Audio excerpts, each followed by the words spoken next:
Welcome back to our জেসকে blog channel. তো guys part 2 নিয়ে গাইস চলে এলাম। আমার দিদি এখন আসছে, ওকে এখন রিসিভ করতে যাবো, আর তখনই দেখা হবে মায়ের রিয়াকশান।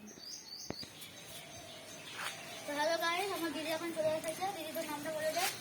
আমার নাম টিয়া সর্দার। তো গাইস চলো মায়ের কি রিয়াকশানটা হয় সেটাই দেখা যায়। ও মা, কে এসেছে দেখো। মা কে এসেছে দেখবে, আসো কুটুম্ব। সারপ্রাইজ! বল ভালো আছিস? হ্যাঁ, তুই কেমন আছিস? আমি ভালো আছি।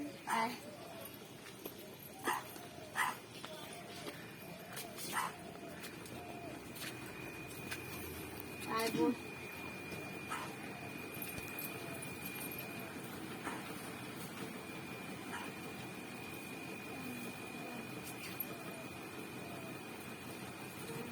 তো গাইস দিদি এসেছে, খুবই একটা খুশির মুহূর্ত। তো গাইস আজকের ব্লগটা এতটাই। যদি আপনাদের ভালো লেগে থাকে তাহলে লাইক, শেয়ার ও কমেন্ট করতে ভুলবেন না। তো সাবস্ক্রাইব করে আমাদের পাশে থাকবেন। আসছি অন্য কোনো ভিডিওতে। বাই।